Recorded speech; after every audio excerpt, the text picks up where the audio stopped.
Assalamualaikum warahmatullahi wabarakatuh. Bismillahirrahmanirrahim. Rabbi shrah li sadri wa yassir li amri wahlul 'uqdatam min lisani yafqahu qawli. Wa shalli wa sallim wa barik ala sayyidina Maulana Muhammadin wa ala alihi washabihi asmin amma ba'du.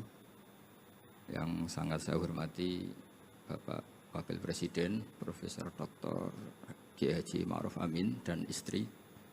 Semua pejabat negara yang saya hormati, di sini ada Ibu Menaker, Dr. Fauzia, Kapolda yang saya hormati, Korem, semua yang saya hormati, Ketua MUI Banten dan Ketua MUI Jawa Barat, semua yang saya hormati. Ini tak tanya dulu sama Pak Dokter, ini gimana pakai masker? Gini nggak apa-apa? Gini nggak apa-apa? Bismillahirrahmanirrahim. Saya syukur sekali diberi kesempatan sowan sama Kiai Ma'ruf karena beliau juga mustasyar kami di PBNU, dulu mimpin sebagai Rois Am dan dekat sekali dengan guru saya Kiai Haji Maimun Zubair. Terakhir ke sana sama Kiai Ma'ruf ya, sama-sama banyak kiai di acara Mbah Mun. Saya akan matur tidak banyak, tapi saya pastikan semua itu berdasar naskah yang ditulis Syekh Nawawi. Saya cerita yang serius itu 3, yang rileks 3. Di dulu itu ulama itu ya rileks. Di antara tulisan Syekh Nawawi, saya ini termasuk pengagum Kiai Nawawi karena Kiai Maimun, putra Kiai Zubair itu saking senangnya Kiai Nawawi itu naskahnya itu banyak tentang Syekh Nawawi. Dan saya termasuk zuriyah kudus, saya masih keluarga dengan Raden Asnawi, masih keluarga karena sama-sama zuriyah dari Mbak Asnawi Sepuh. Itu yang akhirnya menikah Nyai Hamdana, yang dulu pernah dinikah Syekh Nawawi. Terus Nyai Hamdana itu dulu dengan Syekh Nawawi punya putri namanya Zuhroh. Setelah dengan Raden Asnawi punya anak dinamai Zuhri. Punya zuriyah, ada yang namanya Kiai Minan, Kiai Niam, terus punya anak-anak, di antaranya Kiai Hafid yang jadi menantu keluarga Sarang. Saya kalau boleh cerita, saya ini khatam Tafsir Munir itu 3 kali. Dulu ngaji di Sarang 2 kali, terus belajar sendiri, terus mentakriri. Takriri itu beri catatan-catatan yang untuk meneguhkan satu rilis ya, atau satu tag atau satu ibarat yang diinginkan Syekh Nawawi. Saya beri beberapa contoh dan ini dipraktekkan di Indonesia. Orang Indonesia itu mesti hafal Fatihah dan semuanya merasa pintar. Itu ya barokahnya Syekh Nawawi, karena kata Syekh Nawawi itu semua Quran dikumpulkan di Fatihah. Fatihah itu dikumpulkan di Bismillah. Nah, Bismillah itu dikumpulkan di Ba. Baknya saja masih dikorting di titiknya saja. Jadi kalau orang bisa titik itu sudah menguasai satu Quran.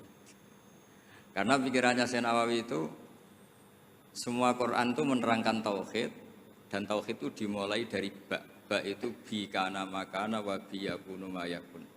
Jadi karena saya, kata Allah, yang ada menjadi ada, yang enggak ada juga menjadi akan ada kalau Allah menghendaki wujud. Sehingga dulu Syekh Nawawi itu sudah sukses membuat pikiran kita itu rileks. Kalau nggak bisa Quran semuanya ya Fatihah. Kalau Fatihah nggak bisa ya baca Bismillah. Setidaknya orang Islam itu nggak boleh tercerabut dari Quran. Sehingga saya kalau baca teks-teksnya Syekh Nawawi itu punya pengaruh besar di cara pandang kiai-kiai Indonesia. Di antara yang paling monumental, dan setelah ini saya akan tidak menambahi juga tidak mengurangi, adalah Syekh Nawawi cara menganalisis surat Ar-Rum. Di Indonesia itu menerima faham beragama, tapi tidak menerima faham ateisme. Itu dulu zaman Rasulullah SAW sugeng, itu ada kekuatan besar yaitu Romawi dan Persia. Singkat cerita, Persia ini tanpa nabi, tanpa kitab suci, yang Romawi ini punya nabi dan punya kitab suci. Meskipun versi mereka. Ketika orang Persia mengalahkan Romawi, itu Nabi terus dicibir, diolok-olok sama orang kafir Mekah.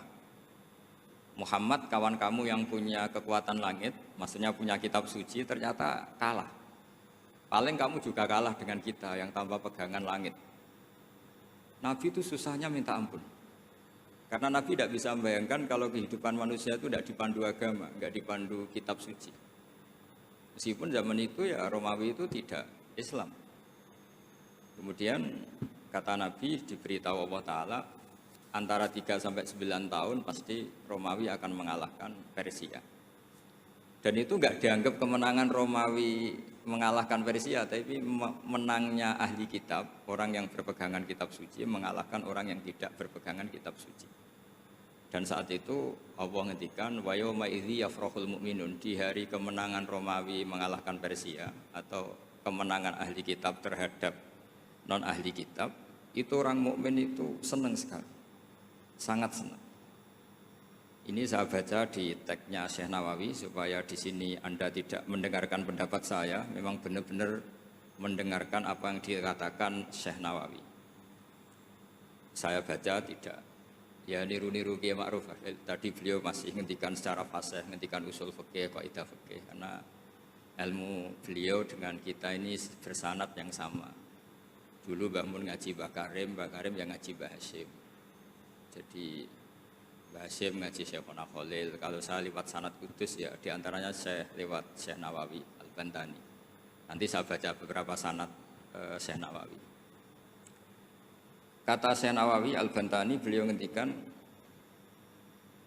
wa yauma idzi yafrahul mu'minuna binasrillah ay wa yauma idz yahlibur rumu ala farisa yafrahul mu'minuna bitaghlibillah man lahu kitabun ala man la kitabalah wa yafrahuna biwalabatihim al-musyrikina bi badrin.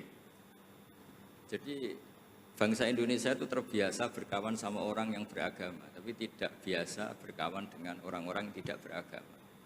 Itu karena Imam Nawawi mengatakan, Syekh Nawawi, wa naktubu maqaddamu atharuhum, pikiran besar Syekh Nawawi adalah ketika orang Romawi mengalahkan Persia, itu cara berpikir Imam Nawawi itu mengalahkannya orang yang berkitab, mengalahkan yang tidak berkitab. Jadi ini bukan pendapat saya, juga bukan pendapat siapapun, tapi murni saya baca teks yang dari Syekh Nawawi. Sehingga kita secara psikologi, kita ini kan misalnya saya aja lah contohnya. Misalnya saya miskin, ada petinju, orang miskin kulit hitam terus sama orang kaya. Kalau yang menang yang miskin tuh ikut seneng, padahal ya tidak ikut menang. Karena kayak terwakili. Dulu kata Syekh Nawawi, itu juga pikirannya begitu. Ini saya baca ini kata Syekh Nawawi. Misalnya seperti itu zaman itu. Wa sababu nuzuli hadil ayat annahu kana baina Faris war Rum qitalun. Wa kana al musyrikun yawadduna antaghliba farisu ar-Ruma.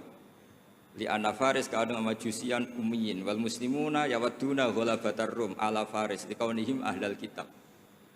Jadi dulu itu kata Syekh Nawawi, pikirannya orang Islam, mbok yo yang menang itu ahli kitab karena sama-sama punya agama, punya peradaban. Jangan sampai yang menang itu yang tidak punya kitab, tidak punya peradaban. Jadi itu saya yakin yang mengilhami para guru-guru kita, para kiai-kiai kita bikin Pancasila, diantaranya yang membentuk Pak Karno, karena Pak Karno ya dulu ngaji sama Agus Cokraminoto, ngaji sama orang-orang pinter. Kita ini berketuhanan. Jadi itu ciri khas Syekh Nawawi diantaranya. Kemudian beliau menganalisis kemenangan. Kemenangan itu ketika orang Islam sudah kuat. Ini halaman 424. Ini nanti kitab saya tinggal di sini sebagai hadiah sama Gus Syauqi sama keluarga besar Pondok Tanara. Nabi itu orang yang nggak suka duniawi, tapi kenapa sih Nabi harus menang? Nabi Sulaiman akhirnya menang, Nabi Dawud akhirnya menang, Nabi Ibrahim ya akhirnya menang, Nabi Musa akhirnya juga menang, dan Rasulullah SAW juga akhirnya mengalami kemenangan. Itu cara menganalisis Syekh Nawawi Al-Bantani. Kata beliau, iqamati alamatir riyasah, supaya kepemimpinan Islam itu kelihatan. Fala yabqa mayyaqdiru alal ikrah alal kufri. Jadi kalau kita menang, baik secara politik maupun ekonomi atau kultur, setidaknya tidak ada lagi kekuatan manapun yang memaksa kita untuk menjadi kafir atau menjadi salah. Kita tahu misalnya di beberapa negara di Eropa, barokahnya orang Islam kaya, ya pemain bola dulu tuh kalau puasa susahnya bukan main. Gara-gara klubnya dibeli umat Islam itu malah cari tukang adzan di stadion itu karena yang punya sudah orang Islam. Itu contoh kekuatan ekonomi. Dulu kita mungkin ngalami pengajian itu kayak apa susahnya. Sekarang ketika banyak orang-orang yang dari dunia kiai cakep ya sekarang ya nyaman. Jadi di antara alamatnya tamkinu hadaddin adalah wala yumakkinanna lahum dinahumul ladzi tadallahum wa la yubaddilannahum min ba'di khaufihim amna. Ciri utamanya adalah tamkin fil ard. Merasa beragama itu nyaman, tidak ada yang enggak. Itu zaman itu Senawi sudah menganalisis kenapa sih Nabi harus menang. Kata beliau supaya la yabqa mayaqdiru alal ikrah alal kufri. Ini tafsir di ayat wa yahdiyaka siratan mustaqima. Ketika Syekh Nawawi menerangkan kenapa Nabi harus menang di halaman 424 surat Al-Fatah. Jadi itu sisi-sisi betapa Syekh Nawawi itu luar biasa. Terus menyangkut kiblat. Dulu ramai sekali di Indonesia kalau kiblat harus presisi betul, harus ditertibkan betul. Tapi ternyata masjidnya para wali dan para orang-orang soleh itu ya kayaknya asal madep ngulon itu ada yang komentar itu kenanya Afrika atau Mesir entahlah. Tapi Imam Syekh Nawawi zaman itu ngendikan setelah beliau cerita presisi, beliau ahli falak. Saya tahu banyak keahlian beliau falak karena saya punya kitab gurunya Syekh Nawawi. Namanya Syiarus Salikin, itu karangan guru beliau, Syekh Abdus Somad.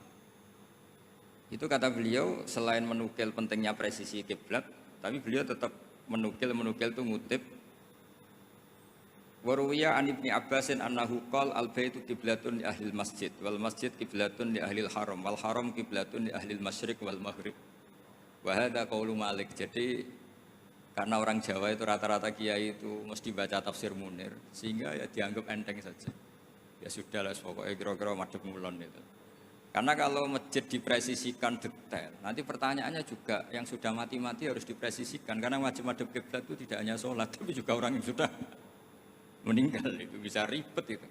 Ya kalau yang mbahnya wali jenazahnya masih utuh, kalau yang enggak wali kan sekliwat itu karena sudah enggak ada bentuknya. Makanya dulu ada guyonannya kiai mau dipindah itu utuhnya enggak boleh. Jangan, kalau mbah saya wali saya keren, jasadnya utuh. Kalau mbah saya enggak wali. Jadi ya tapi apapun itu saya cerita betapa efek dari pikiran besar Syekh Nawawi itu mempengaruhi kita sehingga dulu masjid-masjid, musola-musola itu ya tetap hati-hati lah, tapi ya tetap saja agak longgarnya lah, ada longgarnya karena beliau tetap mengutip wal haram qiblatun lil ahlil masyriq wal maghrib. Jadi tidak hanya Mekah dengan makna Ka'bah atau dengan makna Masjid Haram tapi semua tanah haram dan itu bisa 25 atau 20 kilo persegi. Kemudian ini biar benar-benar halnya Syekh Nawawi. Jadi saya tidak cerita pikiran saya tapi murni cerita Syekh Nawawi, murni cerita Syekh Nawawi. Saya punya naskah banyak karena memang saya nekuni betul. Saya khatam kalau nggak salah 3 kali saya khatam tafsir Munir. Ketika beliau menafsirkan fa inna hizballahi humul ghalibun.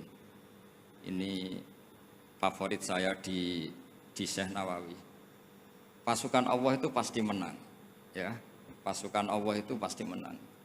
Tapi beliau dengan unik menjelaskan ya ini supaya benar-benar Syekh Nawawi ya, saya tidak menambahkan, tidak mengurangi. Di halaman 278.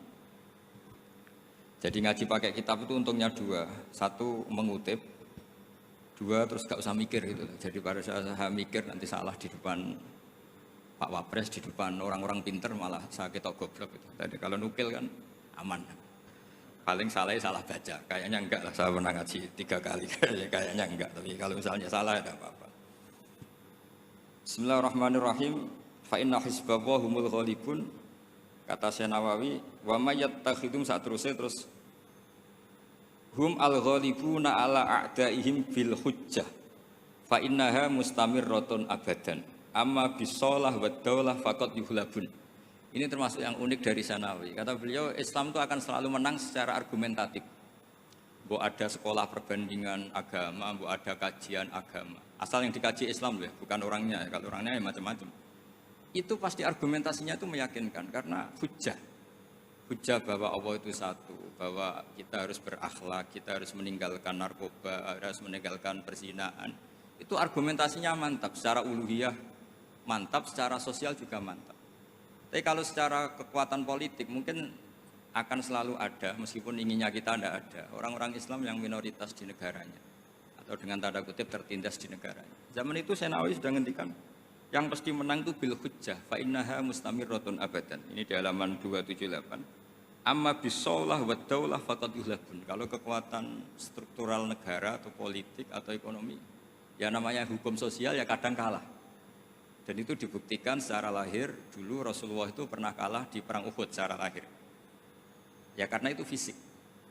Tapi kalau argumentasi logika Islam itu tetap kul falillahil hujjatul baligha. Logika Islam adalah logika yang klimak. Saya kalau didatangi beberapa dosen dari Jogja, saya sering cerita logika Islam yang paling klimak itu diantaranya saya sering memberi contoh. Ini misalnya saya megang kertas, ini besi. Pasti orang itu bilang besi sama kertas itu kuat besi. Tapi Anda salah. Secara materi memang besi lebih kuat ketimbang kertas. Tapi masalahnya yang mengendalikan saya ingin menghancurkan besi sementara ingin menyimpan kertas. Artinya Islam itu mengajarkan kita itu kabeh biadillah. Apa artinya besi kalau di bawah rencana dihancurkan? Apa lemahnya kertas ketika rencananya diabadikan? Nah, ini pentingnya Islam. Artinya apa? Ketika Islam bilang al-amru biadillah, itu tidak bisa ditawar. Meskipun apapun kekuatannya tetap menang Allah. Seperti tadi, saya megang besi sama megang kertas. Orang tak tanya pasti bilang kuat besi. Tapi kata saya, Anda keliru. Karena saya punya rencana menghancurkan besi, mengabadikan kertas. Artinya Islam itu mengajari tadi seperti yang dikatakan Kiai Ma'ruf, la haula wala quwata illa billah. Apapun ilmu kita harus digarisbawahi secara materi kuat besi, secara materi kertas lebih rentan. Tapi harus ditambahin, tapi hakikatnya terserah yang mengendalikan. Nah di sini Islam mensifati Allah biyadihi malakutu kulli syai'. Ya terserah Allah. Jadi teori la haula wala quwata illa billah itu tidak perlu diperbandingkan atau diperbenturkan dengan teori usaha. Kalau ada penyakit ya kita usaha. Ada di kitab Ihya, di kitab Dawa itu diterangkan Nabi Musa itu pernah sakit karena beliau merasa dekat sama Allah itu gak berobat, tambah sakit, tambah dikasih nasihat para dokter tetap gak mau berobat. Akhirnya Allah sendiri yang ngasih tahu, udah kamu berobat saja, bukankah terserah jenengan Gusti. Terus kata Allah, apa kamu mau bilang saya bikin sesuatu itu tidak ada gunanya? Masa Allah bikin jahe ditanya, apa betul Gusti ini menghalalkan badan? Saya tidak tahu, saya bikin juga agak jelas, kan nggak mungkin seperti itu. Tetap kata Allah, fa'aina adau hikmati. Lalu hikmah saya bikin sesuatu dengan fungsi tertentu, lalu gunanya apa? Kalau semuanya tidak ada gunanya. Semenjak itu Nabi Musa percaya atau mau ikhtiar dengan obat. Tapi obat saja tidak cukup, tetap al-amru biyadillah. Saya sering kalau ngaji bilang kita takut COVID, ternyata nyuwun sewu mati kita kecelakaan. Kita takut penyakit tertentu membunuh, ternyata mati kita kesetrum listrik. Tetap kita butuh tawakal. Meskipun bersamaan dengan itu tetap ada usaha melawan COVID, ingin menghilangkan penyakit-penyakit itu. Tapi tetap al-amru biyadillah. Sehingga ada keserasian syariat dan keserasian hakikat. Tapi saya pastikan Syekh Nawawi ini memang luar biasa. Jadi beliau menghentikan banyak hal yang menurut saya itu luar biasa. Jadi saya mengkaji tafsir Munir itu, di antara khas-khas beliau adalah beliau bisa cerita tentang tentang kekuatan-kekuatan Allah Ta'ala dengan cara yang rileks. Kemudian kenapa kiai-kiai Indonesia itu ngadepi orang fasik itu tenang, tidak langsung antipati seakan-akan fasik selamanya. Yang soleh juga tidak jumawa seakan-akan soleh sampai mati. Karena kata saya Nawawi itu ketika menafsirkan wa yu'adzibal munafiqina insya'a aw yatub. Namanya hukum sosial bisa saja yang sekarang fasik suatu saat soleh, yang sedang soleh suatu saat fasik. Karena Allah itu bisa saja merubah. Orang munafik yang kayak apa biadabnya, kayak apa salahnya itu Allah ketika cerita tentang dirinya wa yu'adzibal munafiqina insya'a. Allah ya bisa saja menyiksa orang munafik insya'a. Tapi tetap ada kemungkinan aw yatuba atau Allah memberi tobat. Nah barokahnya itu kadang-kadang kita sebagai KNU itu dikritik gak jelas. Ya kita memang gak mungkin jelas, memang potensinya ya yang sedang soleh ya bisa salah, yang sedang fasik ya bisa benar kan. Karena al-amru biyadillah.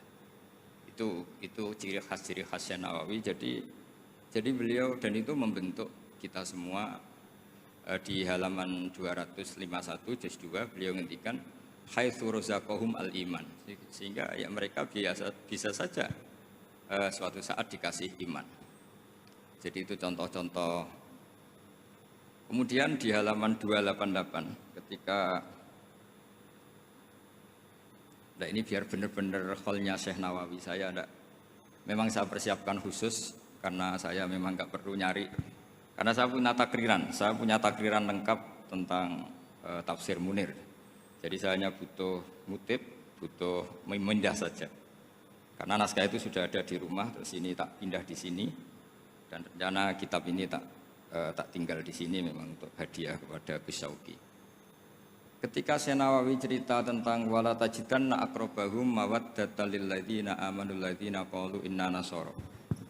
Jadi suatu saat di komunitas yang kamu adepin itu kamu akan menemukan orang yang alyan itu lebih rileks, lebih ya cara bahasa sekarang mungkin lebih simpati. Jadi orang Indonesia itu lebih simpati pada agama tertentu daripada yang lain. Misalnya kata Syekh Nawawi ngendikan waqad qala ba'duhum madzhabul yahud annahu yajibu alim isalu syarri ila man khalafahum fiddin. Terus ketika beliau cerita yang satunya wa aman nasara falaysa madzhabum dzalik balil idza haramun fi dinihim. Fahada wajib tafawud. Jadi akhirnya orang Indonesia itu terbiasa dengan seperti ini, karena dulu Syekh Nawawi sudah bilang, jadi betapa Rasulullah itu lebih ingin yang menang itu yang masih punya agama. Jangan sampai yang nggak punya agama itu menang. Bisa dibayangkan kan, kita tahu misalnya di ilmu medis kalau cloning itu dibolehkan itu kayak apa, manusia jadi uji coba. Jadi gara-gara kita masih beragama, apapun hebatnya teknologi cloning itu tidak serta-merta diadopsi atau diterapkan. Jadi itu sumbangan-sumbangan Syekh Nawawi pada kita dan yang membentuk kita. Terus ini yang terakhir di kitab Nashaikhul Ibad. Jadi ini supaya benar-benar kholnya Syekh Nawawi di kitab saya halaman 112. Ini sekaligus penutup.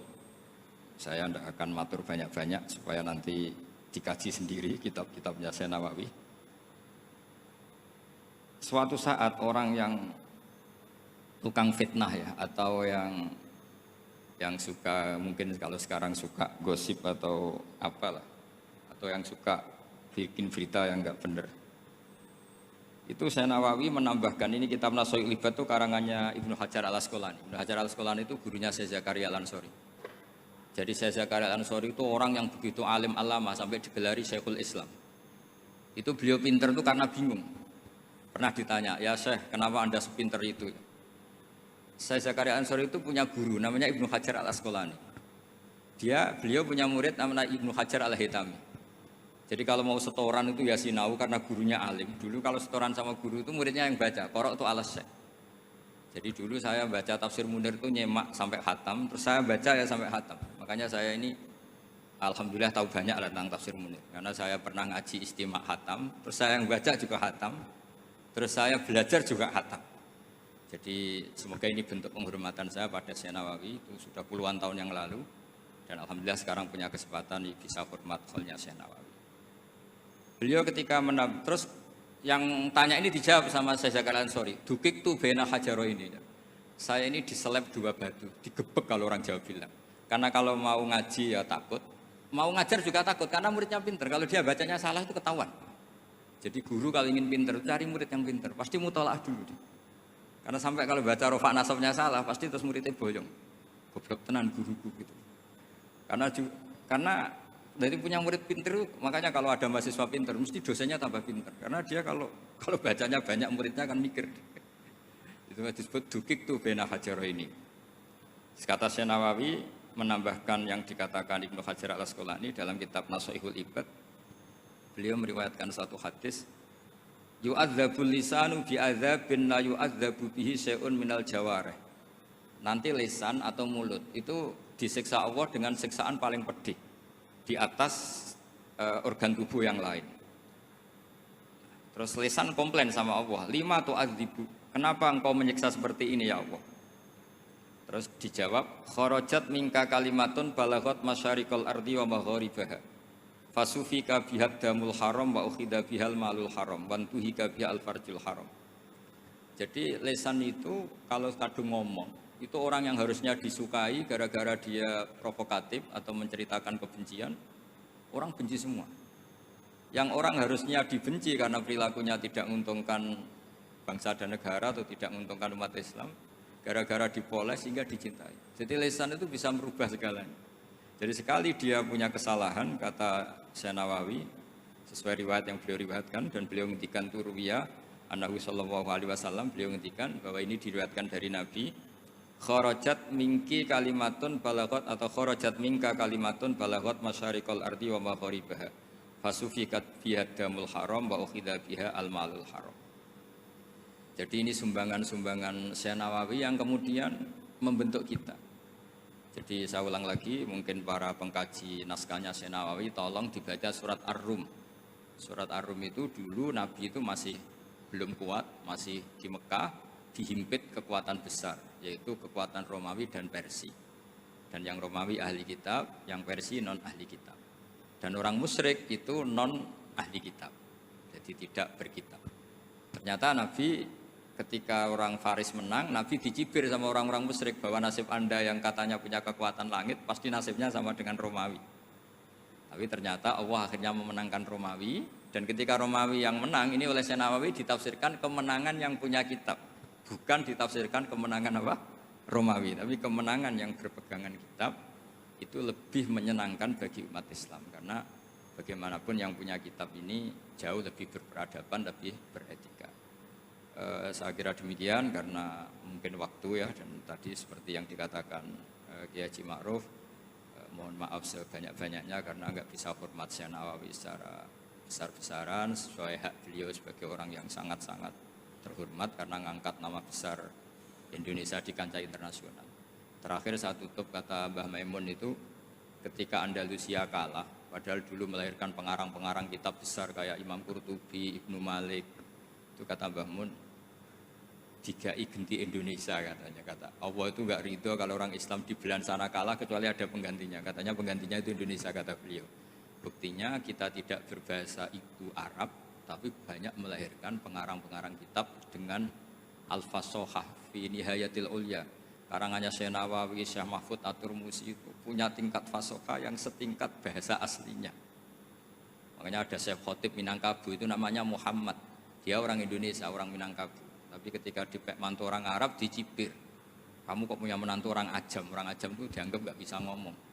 Terus beliau secara spontan nggak dikasih tahu, disuruh khutbah. Ternyata beliau takallama bilisanin fasih wa bikalamin fasih wa bikalamin baligh. Akhirnya orang-orang Mekah itu kagum semua. Makanya terus dapat gelar Muhammad Khotib. Jadi dia khotib itu gelar karena ini ajamiyun min ahli Jawa atau min ahli Indonesia yang bisa ngendikan bahasa Arab secara apa? Fasih. Jadi semenjak itu terus ada gerbong besar setelah Syekh Nawawi itu banyaklah, ada Abah Soleh Darat, ada Syekhona Khalil, terus Top Kosania ada Syekh Mahfud, macam-macam, terus Top Kosalisa ada Mbah Hashim, ada Mbah Wahab, ada Raden Asnawi dan seterusnya dan seterusnya. Semoga kula jenengan termasuk orang-orang yang mencintai beliau. Karena sanad saya tadi saya matur sama Kiai Haji Ma'ruf, memang sanad Qadiri itu dulu dari sini, dari kakeknya Mbah Ma'ruf, dari Mbah Karim. Saya juga tahu itu karena sering dikasih tahu para mursyid thariqah. Dan itu tadi kita sempat baca di Bahjatul Wasail, memang beliau itu Al-Qadiri, jadi apa? Asy-Syafi'i madhaban wal Qadiri apa? Thariqatan. Oke, mohon maaf. Assalamualaikum warahmatullahi wabarakatuh.